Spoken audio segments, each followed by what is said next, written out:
Jake had always been the kind of guy who needed proof before believing anything.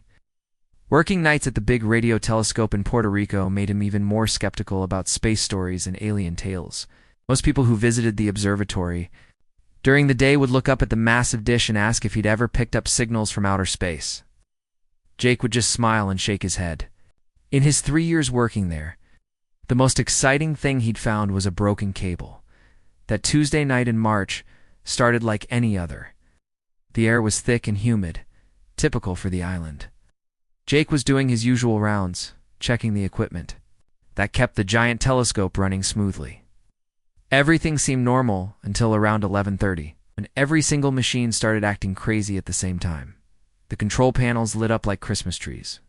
Alarms started beeping from every direction. Sparks flew from equipment that had been working perfectly just minutes before. Now, Jake had seen electrical problems before, but nothing like this. It was as if something invisible was messing with every electronic device in the building.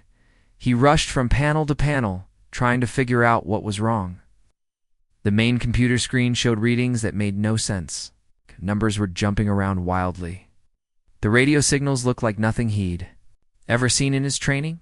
Whatever was causing this was powerful, and it was coming from somewhere above them. Then he saw it through the window. A bright blue light was falling from the cloudy sky, but it wasn't falling fast like a meteor or airplane. This light was moving slowly, deliberately, like someone was controlling it. Jake pressed his face against the glass, watching as the light disappeared behind the trees in the jungle clearing. Just past the telescope, every rule he'd learned in his job training told him to stay inside and call his supervisor. But something stronger than rules was pulling him toward that light. His heart was pounding, but his feet were already moving toward the door. He grabbed a flashlight and headed outside into the humid night air.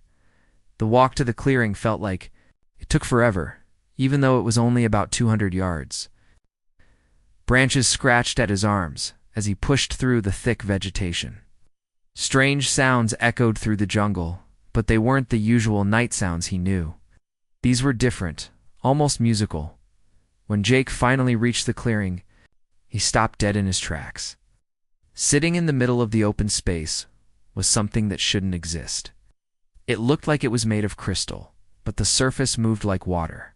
The whole thing was about the size of a small house, perfectly smooth and glowing with a soft light that seemed to come from inside. Jake stood there for what felt like hours, but was probably only minutes, just staring at this impossible object. His mind was trying to make sense of what he was seeing, but nothing in his experience had prepared him for this moment. He'd always been practical, logical, someone who fixed problems with his hands and understood how things worked. This thing in front of him broke every rule he thought he knew about the world. Then something even more incredible happened. A section of the crystal surface simply melted away, like an invisible door had opened. The light from inside got brighter, and Jake had to squint to see clearly. That's when she stepped out. She was tall, maybe 6 feet, with skin that seemed to glow from within. The color shifted between silver and a pale blue, like moonlight on water. Her hair was long and moved, even though there wasn't any wind. But it was her eyes that made Jake's breath catch in his throat. They were large, and seemed to hold more intelligence and emotion than any human eyes he'd ever seen. She looked around the clearing slowly, as if she was taking in every detail of her surroundings. Then her gaze found Jake, and everything changed. Her eyes went wide, and her mouth opened slightly in what looked like complete shock. She took a step back, then stopped moving entirely, as if someone had pressed a pause button. Jake felt something strange happening in his chest. It's like recognition, but that was impossible. He'd never seen anyone like her in his life. Yet there was something familiar about her face, something that made his heart race for reasons he couldn't understand. They stood there looking at each other across the clearing, neither one moving. The moment stretched on and on. Jake wanted to say something, to move, to do anything, but his body wouldn't cooperate. The woman seemed to be having the same problem. She kept staring at him with those incredible eyes, and Jake could see emotions crossing her face that he couldn't quite read. Surprise, recognition, maybe even fear. Finally, she seemed to shake herself out of whatever spell had frozen her. Your best? Looked around the clearing once more, then back at Jake. For just a second, he thought she might try to communicate with him. Her lips moved slightly, as if she was about to speak. But then she turned quickly and walked back to her crystal ship. The opening in the surface appeared again as she approached. She disappeared inside. Jake wanted to call out, to run after her, but his legs felt like concrete. Within seconds, the whole craft began to glow brighter. It lifted off the ground without making any sound, rose above the trees, and vanished into the night sky like it had never been there at all. Jake stood alone in the clearing for a long time after she left. The normal jungle sounds gradually returned. The humid air felt heavy on his skin. When he finally walked back to the observatory, all the equipment was working normally again, as if the earlier chaos had never happened. But Jake knew something had changed forever. The woman's face was burned into his memory, especially the way she'd looked at him. It wasn't the look of someone seeing a stranger, it was the look of someone who recognized him, even though that should have been impossible. As he sat at his desk for the rest of that night, Jake couldn't focus on his work. He kept replaying those few minutes over and over in his mind. Who was she? Where had she come from? And most importantly, why had she looked at him like she'd seen a ghost? The questions swirled in his head as the hours passed, but Jake had no answers. All he knew was that his quiet, predictable life had just taken a turn into something extraordinary, and there was no going back to the way things were before. The dream started 3 nights after Jake's encounter in the jungle clearing. First, he thought it was just his mind trying to process what had happened. But these weren't ordinary dreams. They were so vivid and detailed that when he woke up, Jake felt like he'd actually been somewhere else entirely. In the first dream, Jake found himself standing on what looked like a balcony made of pure crystal. Below him stretched a city unlike anything he'd ever imagined. Tall spires twisted upward like frozen lightning, all glowing with the same soft light he'd seen in the woman's ship. The sky above was filled with not one sun, but 3, each casting different colored shadows across the crystal buildings. The strangest part wasn't the alien city, though, it was how familiar everything felt. Jake walked through the dream like he knew exactly where he was going. He knew that if he turned left at the fountain with the singing water, he'd find a garden, where flowers grew in perfect geometric patterns. He knew the names of the 3 sons, even though he'd never heard those words before in his waking life. But the most unsettling part of every dream was seeing the glowing woman again. She appeared in different scenes, sometimes walking beside him through those crystal corridors, sometimes sitting across from him in what looked like a grand hall. In the dreams, she would talk to him, but not with words. Her voice seemed to come from inside his own mind, speaking in a language he somehow understood perfectly. She would tell him about urgent matters, about time running out, about something important he needed to remember. But every time Jake woke up, the specific words faded away like smoke, leaving only the feeling that something crucial was slipping through his fingers. The dreams came every single night for 2 weeks. Jake started drinking extra coffee to stay awake longer, hoping to avoid them, but that only made things worse. When he finally fell asleep from exhaustion, the dreams were even more intense. He'd wake up feeling more tired than when he'd gone to bed, as if his mind had been working all night instead of resting. His job performance started suffering. Jake would catch himself staring off into space during equipment checks, remembering details from the crystal city that felt more real than the observatory around him. His supervisor noticed and asked if everything was okay at home. Jake just nodded and tried to focus better. But how could he explain that he was having dreams about alien cities and glowing women? After a month of sleepless nights and vivid dreams, Jake decided he needed answers. He started spending his free time researching everything he could find about strange encounters and unexplained phenomena.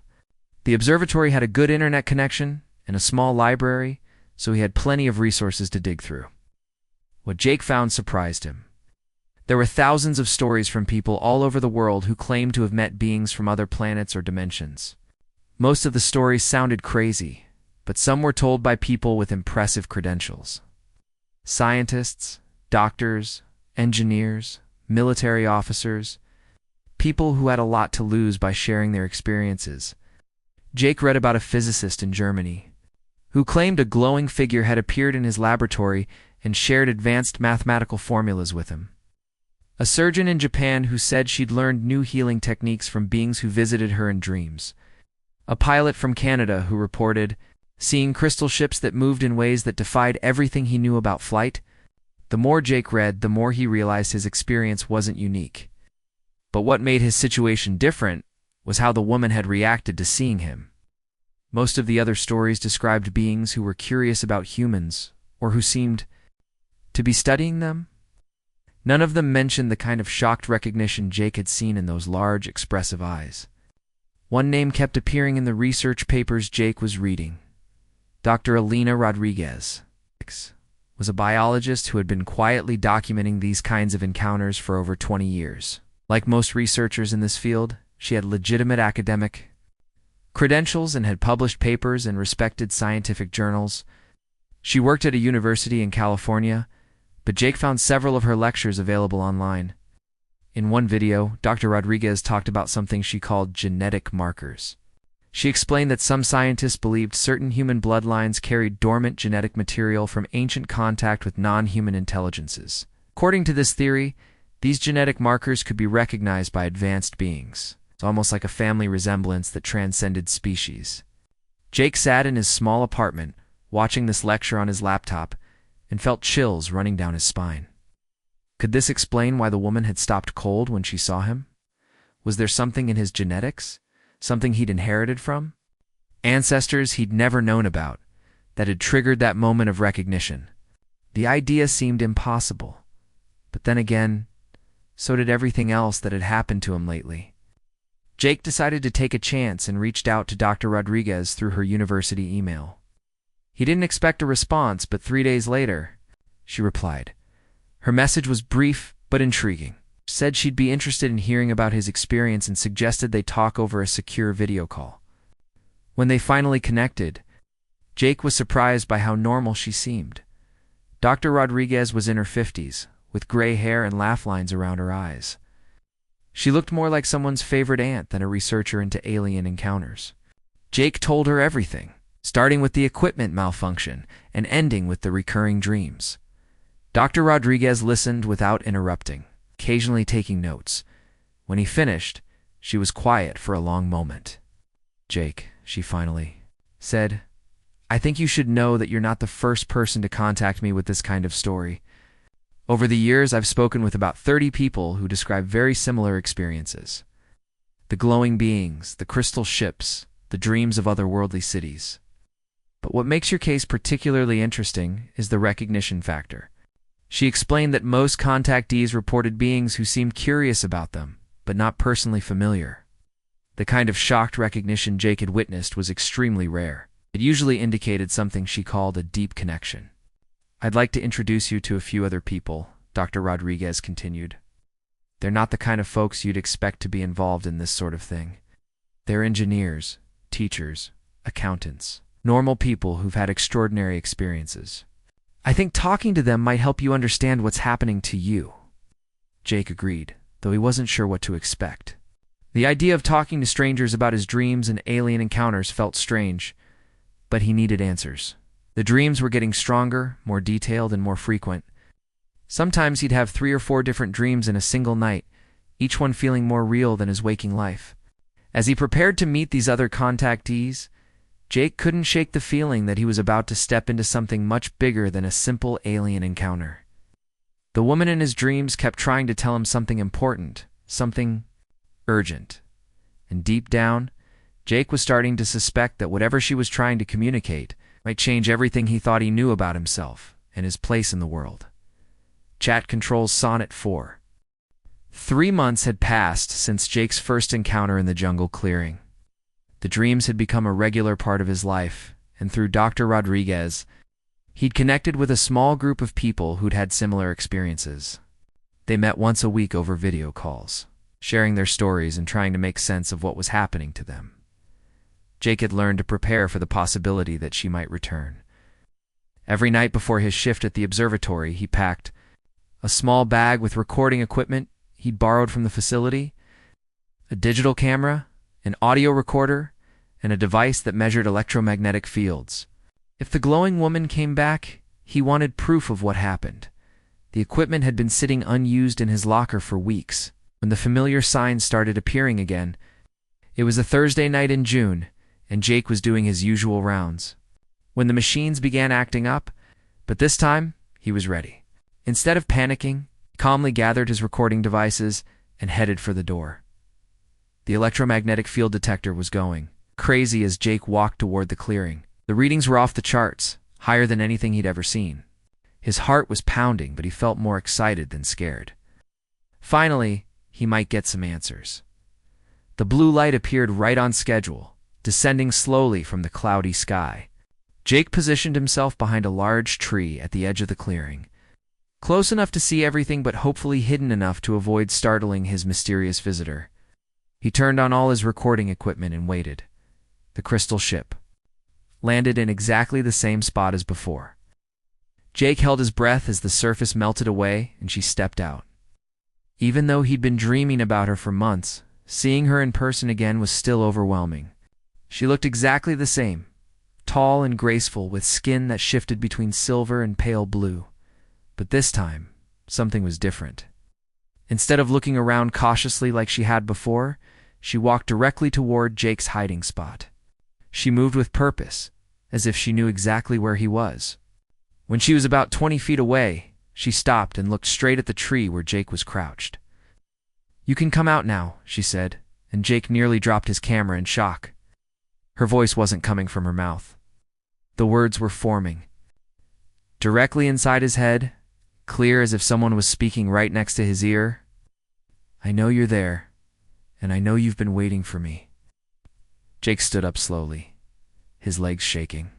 He stepped out from behind the tree, still clutching his recording equipment. Up close, she was even more remarkable than he remembered. Her eyes seemed to hold depths of knowledge and experience that made Jake feel like a child. "Don't be afraid," she continued, still speaking directly into his mind. "I've been trying to reach you through your dreams, but there's so much interference. We need to talk properly.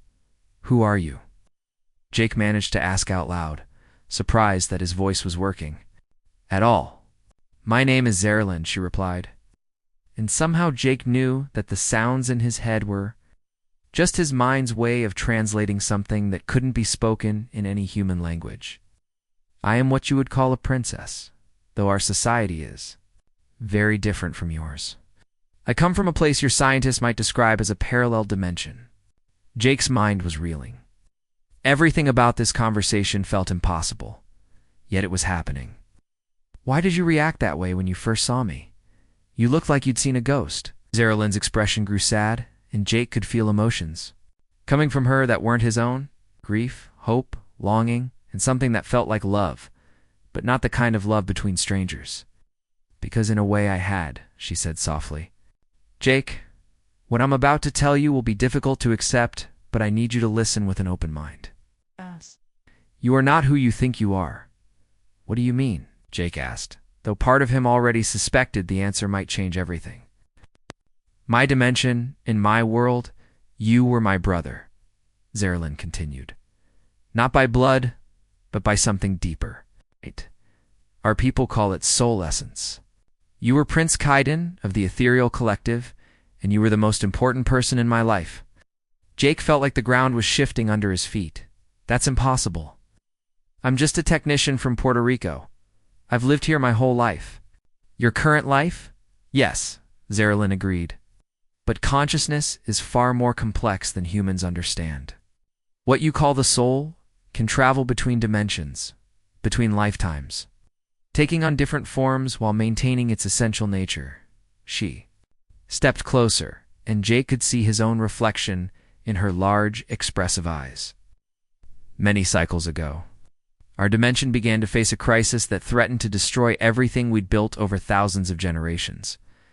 Our scientists discovered that the only way to save our world was to establish a bridge between our dimension and yours." Jake's recording equipment was still running, capturing every word, though he doubted anyone would believe what they heard. "What kind of bridge?" "A living bridge," Zerlin explained. "Someone who could exist in both dimensions simultaneously. Someone whose consciousness could span the gap between worlds." "You volunteered for this mission, Kaiden?" You chose to leave our dimension and be reborn here on Earth, with all memories of your true identity locked away until the right time. The pieces started falling into place in Jake's mind. The dreams of crystal cities, the sense of familiarity he'd felt when looking at Zerilyn, the way certain knowledge seemed to exist in his head without him learning it. The dreams, Jake said. That city I keep seeing, ... Your home, Zerilyn. Confirmed. Your memories are beginning to surface because the time has come. Our dimension is running out of time, Jake. The reality decay I told you about in your dreams is accelerating. If we don't establish the bridge soon, both our worlds could be lost. Jake sat down heavily on a fallen log, trying to process everything. He'd just heard, so I'm supposed to be some kind of interdimensional prince? That sounds crazy, even for someone who's been having alien dreams for months. I know it's overwhelming, Zerilyn said, and her mental voice was gentle and patient. But deep down, don't you feel the truth in what I'm saying? Haven't you always felt like you were meant for something more than your current life? Haven't you always looked at the stars and felt homesick for a place you'd never been? To admit that her words resonated with something deep inside him. He'd always felt slightly out of place in the world, like he was playing a role that didn't quite fit. Even as a child, he'd stared at the night sky with a longing he couldn't explain. If what you're saying is true, Jake said slowly, what happens? Now, how am I supposed to help save 2 dimensions when I can barely handle my job at the observatory? The knowledge you need is already inside you, Zerilyn replied. It's been growing stronger with each dream, each memory that surfaces, but the awakening process needs to be completed soon. Every day we wait, more of our world disappears into the void. She moved closer and extended her hand toward Jake. Her skin glowed brighter as she approached. I can help you remember who. You really are, Kaiden, but once the process begins, there's no going back. You'll still be Jake, but you'll also be the prince you once were. Your human life will become part of a much larger story. Jake looked at her outstretched hand, knowing that touching it would change everything. In the distance, he could hear the normal sounds of his world continuing on without him. Cars on the road, nightbirds in the trees, the hum of equipment at the observatory. His simple, predictable life was waiting for him to return to it. But as he sat there in the clearing with this impossible woman who claimed to be his sister from another dimension, Jake realized that his simple life had already ended the moment. She'd first stepped out of her crystal ship. Whether he was ready or not, he was already part of something much bigger than himself. The only question now was whether he had the courage to find out what that something was. Jake stared at Zerilyn's outstretched hand for what felt like forever. Everything inside him was screaming that this was crazy, that normal people didn't become interdimensional bridges between worlds. Yet another part of him, a part that seemed to be growing stronger every day, whispered that this was exactly what he'd been waiting for his entire life. Before I decide anything, Jake said finally, I need to understand what's really happening to your world. In my dreams, I see a beautiful city, but you keep talking about some kind of decay. What does that actually mean? Zerilyn lowered her hand and nodded as if she'd expected this question. Let me show you, she said, and suddenly Jake's mind was flooded with images that weren't his own. He saw the crystal city from his dreams, but this time it was different. The beautiful spires that had once reached toward 3 suns were cracking like glass. Entire sections of buildings were simply fading away, becoming transparent before disappearing completely. People walked through streets that ended abruptly in empty space, and Jake could see the terror in their faces as they realized their world was literally dissolving around them. This is what reality decay looks like, Zerilyn explained, as the visions continued. It started small, just tiny objects disappearing here and there. A flower would be there one moment, and gone the next, as if it had never existed. Been spreading faster and faster. Jake watched in horror as he saw families saying goodbye to loved ones who were beginning to fade. Children whose parents were becoming transparent, couples holding hands as one of them slowly vanished.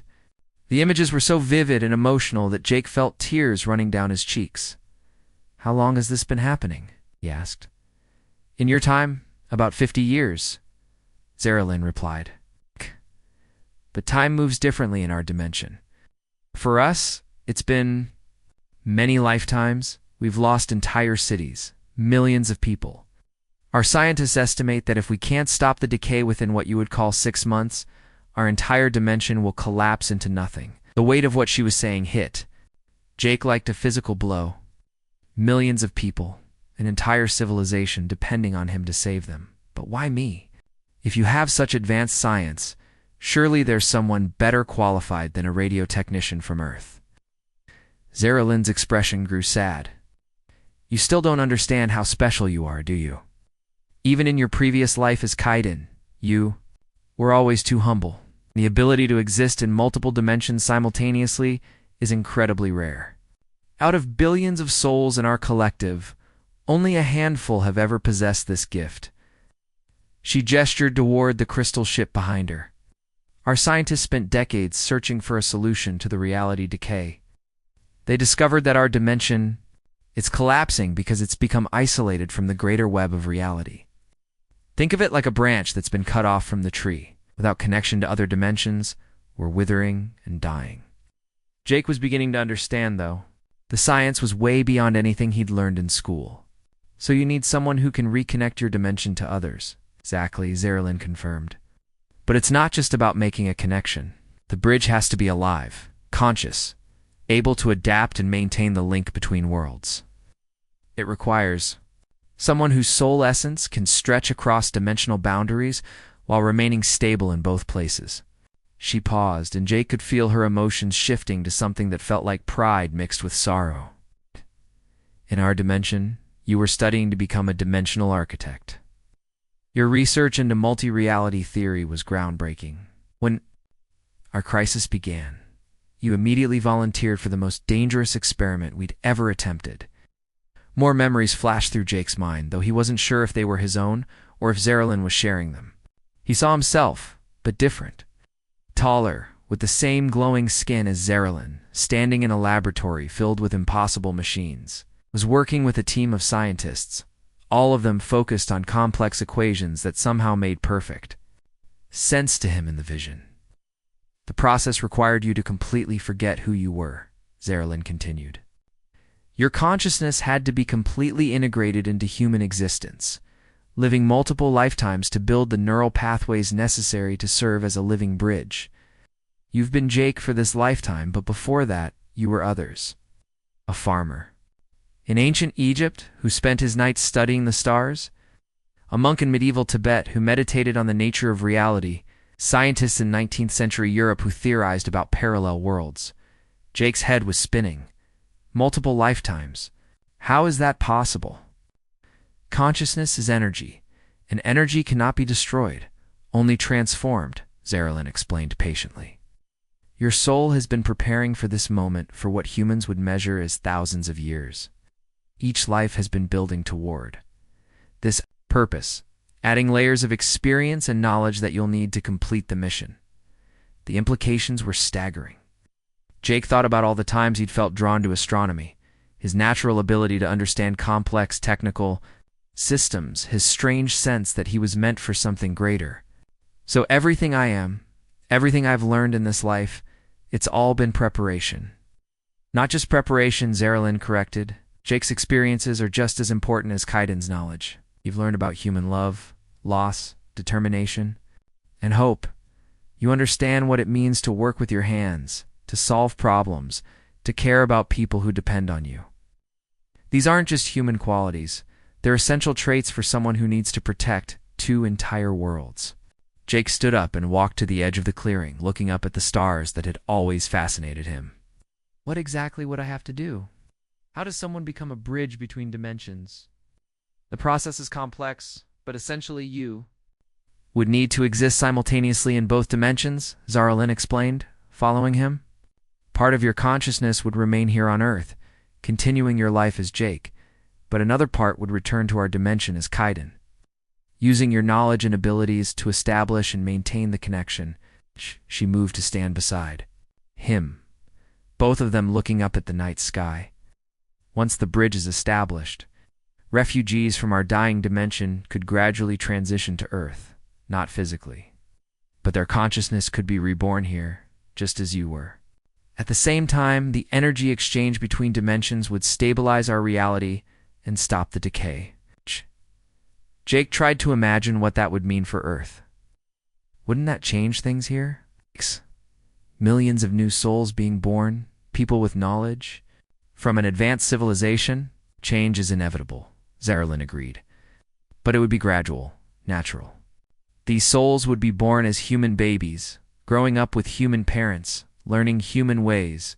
They would bring new ideas, new perspectives, but they would also be genuinely human. Over generations, both civilizations would benefit from the exchange. The more Jake thought about it, the more overwhelming it became. What if I can't do it? What if I try and fail? Then both worlds die, Zerilyn said simply, and Jake could feel the weight of absolute truth in her words. But you won't fail, Kaiden. I know you. You've never given up on anything important in any of your lifetimes. It's who you are, whether you remember it or not. Jake looked at her glowing face, seeing both the alien princess she was and something that felt like family. If I do this, if I become this bridge, what happens to my life here? My job, the few friends I have, everything I know? You don't lose any of it, Zerilyn assured him. You become more, not less. But with the knowledge and purpose of Kaiden as well. You would have responsibilities in both worlds, but you would also have the satisfaction of knowing you saved billions of lives. She placed her hand gently on his shoulder, and Jake felt a warmth that seemed to reach into his very soul. The choice has to be yours, brother. I can't force this awakening, and I wouldn't want to. But I can tell you that every version of you I've ever known has chosen to help others, even when it was difficult or dangerous. Jake closed his eyes and tried to imagine what his life would look like if he walked away from all this. He could go back to his quiet job at the observatory, pretend none of this had ever happened, live out his days as a simple technician, but he knew that wasn't really an option. The dreams would continue, the memories would keep surfacing, and he would spend the rest of his life knowing that 2 civilizations had died because he was too scared to help. When he opened his eyes, Jake saw that Zerilyn was watching him with an expression of hope and trust that made his decision for him. Part 5. The Choice and the Transformation. Jake spent the next 3 days in complete mental chaos. He called in sick to work, something he'd never done before unless he was actually ill. Instead of going to the observatory, he sat in his small apartment, staring at the walls and trying to process everything Zerilyn had told him. 2 entire civilizations were depending on his decision, but how could anyone be expected to make a choice like that? He kept thinking about the images she'd shown him of the dimensional decay. Families torn apart as their loved ones simply faded from existence. Children watching their parents disappear. Entire cities crumbling into nothingness. A weight of all those lives pressed down on him like a physical burden, making it hard to breathe. But then he'd think about his own life on Earth. It wasn't much by most people's standards, but it was his. He had a job he was good at, a routine that made sense, a world he understood. Or would he lose himself in becoming someone called Kaiden? Third night, Jake couldn't stand being cooped up in his apartment anymore. He drove back to the observatory, even though he wasn't scheduled to work. The familiar hum of the equipment and the sight of the massive radio telescope pointing at the stars helped calm his racing thoughts. This place had always been his sanctuary, the one spot where he felt truly at peace. As he was walking around the telescope dish, checking systems out of habit more than necessity, Jake noticed something that made his blood run cold. The air around the telescope was shimmering like heat, waves rising from hot pavement. But it was a cool night, and the effect was getting stronger by the minute. Within an hour, they looked like breaks in a glass window, except they were floating in empty space. Through these cracks, Jake could see glimpses of other places. Not the crystal city from his dreams, but something darker and more frightening. Empty void stretched endlessly, dotted with fragments of buildings and pieces of landscape floating in nothingness. Jake realized he was seeing the reality decay that Zerilyn had described. But it wasn't just happening in her dimension anymore. It was starting to affect Earth too. The cracks in reality were spreading. Jake could see that some of the observatory's equipment was beginning to flicker, as if it might disappear at any moment. He pulled out his phone and tried to call, Dr. Rodriguez, but the call wouldn't go through. The phone kept showing no signal, even though he'd had full bars just minutes earlier. The cracks in reality were interfering with everything electronic around him. That's when Jake saw the blue light approaching from the sky. Zarellan's ship descended quickly, landing in the parking lot next to the observatory building. She emerged from the crystal vessel and ran toward Jake, her usual graceful composure replaced by obvious urgency.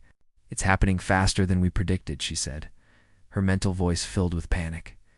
"The dimensional barriers are breaking down. If we don't establish the bridge within the next few hours, both our worlds will be pulled into the void." Jake looked around at the spreading cracks in reality, some of them now large enough to see through clearly. "I can see it," he said. "The decay. It's starting here too. The dimensions are connected more closely than we realized," Zarellan explained quickly. "When ours began to collapse, it created instabilities that are now affecting yours. The only way to stop it is to complete the bridge now tonight." Jake felt the weight of the decision being taken away from him. This wasn't about choosing between two different lives anymore. It was about choosing between existence and complete nothingness. "What do I need to do?" Zarellan took his hands in hers, and immediately Jake felt a surge of energy unlike anything he'd ever experienced. It was like being connected to a power source that contained the energy of entire stars. "I'm going to help you remember who you really are," she said. "But I have to warn you, the process will be intense. You're going to experience memories and knowledge from multiple lifetimes all at once." "Will I still be me?" Jake asked, even as he felt the transformation beginning. "You'll be more yourself than you've ever been," Zarellan assured him. "Jake is real and he's important. But he's just one part of who you truly are." The moment she spoke those words, Jake's world exploded into light and memory. He was suddenly experiencing multiple lifetimes simultaneously. He remembered being Kaiden, working late into the night in the crystal laboratories, developing the theories that would eventually save two worlds.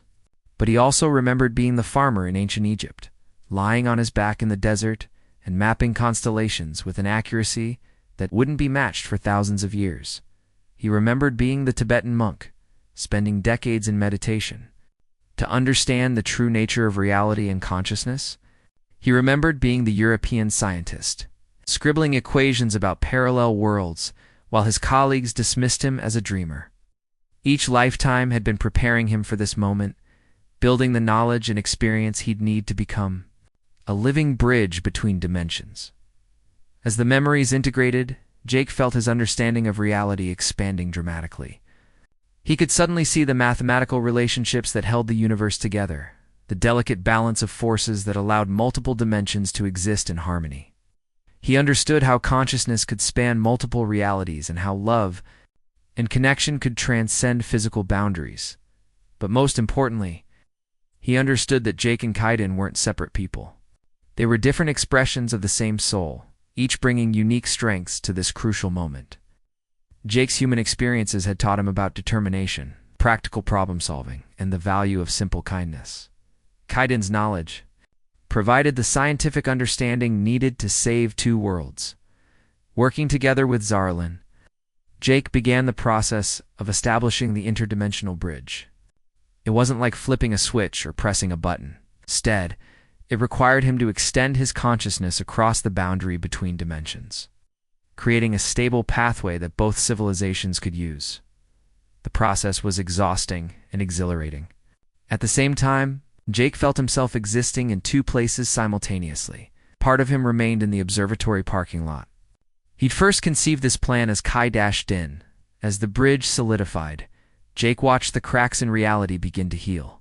The shimmering air around the observatory returned to normal, and the fragments of his dimension that had been falling into the void started to stabilize. Through his connection to both worlds, he could feel the relief and joy of millions of people who had been saved from complete extinction. "It's working," Zarellan said, and Jake could hear the amazement in her mental voice. "The decay is stopping. Our people are safe." Jake smiled, feeling a deep satisfaction that came from both his human heart and his ancient soul. "What happens now?" "Now we begin the long process of gradual integration," Zarellan explained. "Over the coming decades, souls from our dimension, will be reborn on Earth, bringing new ideas and perspectives while fully embracing human life. At the same time, Earth's expanding consciousness will help strengthen the dimensional barriers, preventing this kind of crisis from ever happening.